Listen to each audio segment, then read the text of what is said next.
Hello knitters, it's Linda Scocker here. Today I'm going to show you how to join a small number of stitches in the round so that you can do something with a very small circumference on the magic loop.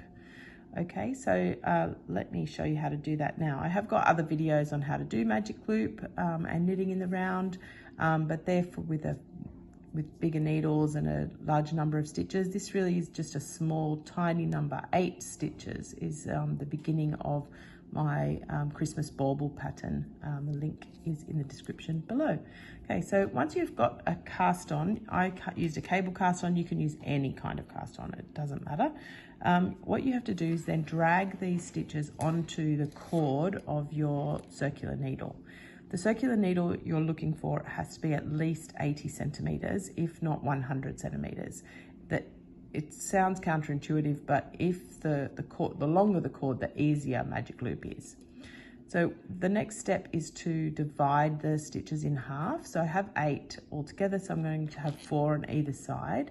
And then you just gently pinch the cord so that the stitches fall on either side like that. Be careful not to kink your cord. You don't want to ruin your needles. Then I'll drag those stitches onto your needle tips, both needle tips like that. The next thing is you want to make sure that the working yarn is at the top or the back. Okay, so if after all that dragging and whatnot, you ended up in this position and your tail is at the top or the back, then just flip your needles so that it's the other way around, okay? So we're looking for the working yarn at the top. And there's our 4 stitches. We're going to drape that yarn over the back needle like this, and then use your index finger to hold them in place. And then pull that needle out. That's the one that's going to do the knitting.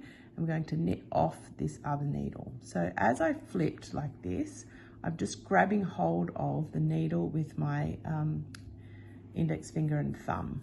So then I can pick up my yarn and start knitting into that needle. So when I pulled the needle out, I didn't pull it all the way. I left some slack or some room on this side, okay? You only need to pull it out as far as it needs to reach the front stitches. And now I can knit them. Whether I'm a continental or English knitter, it's the same. Just knit those stitches across, and then when you hit to the end, drop that needle, flip the work, reinsert this needle. This is the hardest bit, is just getting the stitches back onto the needle. I just pinch really hard here and then push. And now we're back in work ready position. I'm going to drape, hold that with my finger, pull that needle out, one where the working yarn is attached. Then grab hold of the front needle and insert the right needle and knit away. Now, I've been quite quick in the explanations for this video, and that's because I have got a whole video on how to knit in the round, how to do the magic loop, etc. And that is, I'll put a link to that here as well, so you can watch that video if you want to learn how to do the magic loop for a mitten, which is slightly easier than doing it for a tiny little Christmas bauble. But if you know how to do that, then this will be easy. It's just a little trickier because you've got so few stitches. But that's it. It's joined. We're in the round. We've got a small circumference, a very small circumference, and from here, row 2, you'll just increase and it will get bigger. So yeah, and then sew up the hole at the end. Cool.